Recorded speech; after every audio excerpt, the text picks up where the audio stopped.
Welcome back to the channel, guys. Today we're going to be taking a look at the Kaleid T4 controller from GameSir. It's one of the best handheld wired controllers I've ever used for PC, and I think you guys should check it out. The link's going to be in the description box below, so you guys can go ahead and get this on Amazon if you guys like this review. Also, make sure to go ahead and subscribe to the channel with post notifications turned on.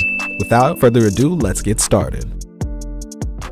First off, I wanted to make this video answering some questions that I saw the community asking, as well as giving some of my findings using the controller for the past 2 weeks. And one of the most frequently asked questions with this controller is this controller wireless? And the answer is no. It says in the description on the website and on Amazon that this controller is strictly a wired gamepad for PC, Nintendo Switch, and mobile devices. But with as many wireless controllers as GameSir does have in their lineup, it wouldn't be hard for me to see them release one in the near future.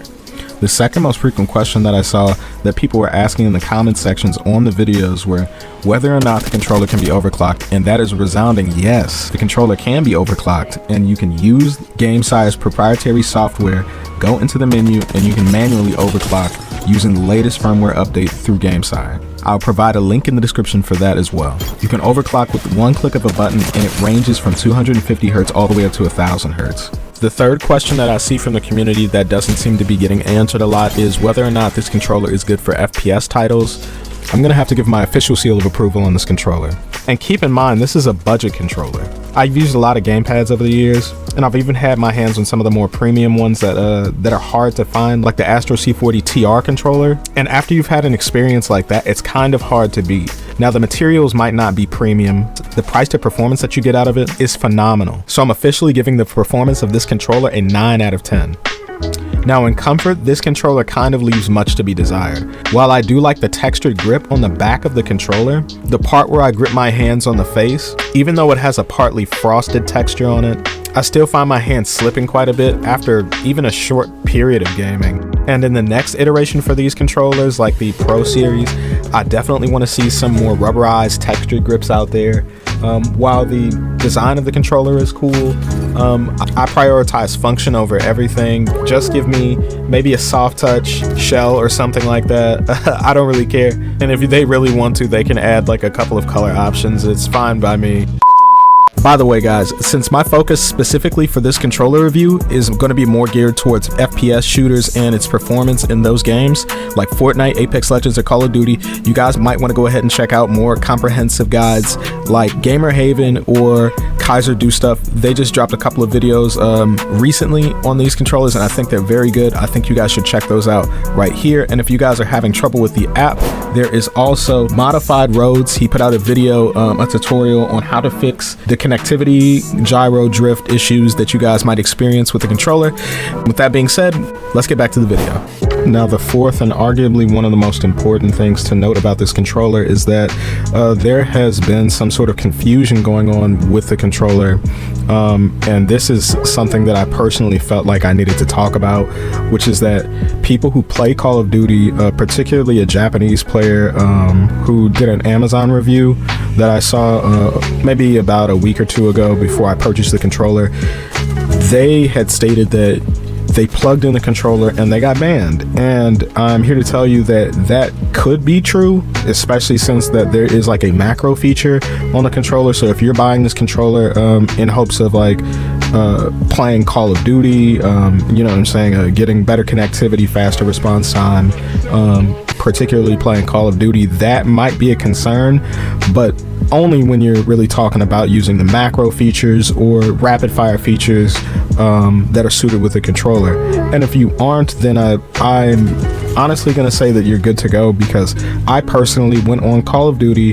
Unfortunately, I don't think that I have any footage. I'll go look it up, but I went and I tried to use the rapid fire feature in firing range, and to no surprise really, especially after the latest Ricochet update, I saw that there was a message telling me that they recognized that I was using third-party hardware on the game, and they warned me before they banned me. And fortunately enough, they did not ban me. I stopped use immediately, turned it off, and since then I haven't had any issues. I haven't gotten any reports or anything like that, and I'm still able to play the game. So bear that in mind. Make sure to keep everything nice and fair, guys. Like, let's not be cheating online. And with that, I mean, honestly, I can honestly say that this is, I don't know, like, guys, like, I mean, there are some caveats, like, everybody's like, well, you know, oh, they want, you know, there's all these extra features that people want on the controller, and you guys have to keep in mind that this is their first $40 tier gamepad. Now, fortunately enough, they just came out with a second one with the GameSir, the G7, and now we have more options. So we're starting to quickly see some development with like the Hall effect technology. But trigger stops being a big thing. Like I don't know, like with this controller, like especially with a programmable, with a customization from the app, I don't think you're gonna have to worry too much about any of those things. As you guys can see here from the gameplay, man, I've been playing just fine. I played plenty of FPS titles, and that's pretty much for the most part right now. That's all I'm playing. I might occasionally get on Assassin's Creed and play some of that, but other than that, man, my experience has been top notch. You just might have to be careful about switching between certain game launchers like Epic Games and Steam, especially if you guys leave Steam up in the tray.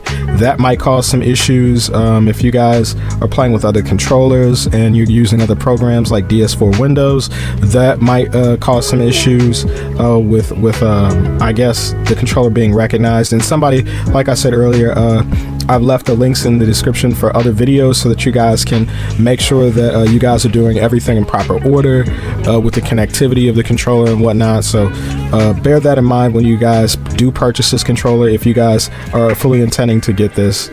And that's all I had to say. If you guys enjoyed this review, make sure to go ahead and slap that like button, subscribe to the channel, turn on post notifications. Go ahead and follow me on social media. The links are in the description box below. Check me out on Twitter, guys. I'm trying to get my Twitter following up, man. But yeah, I will be live for the rest of the week. So make sure to go ahead and stop by if you guys have any questions about the controller. Hopefully I can answer them. And with that being said, it's been your boy, and I'm out. Later.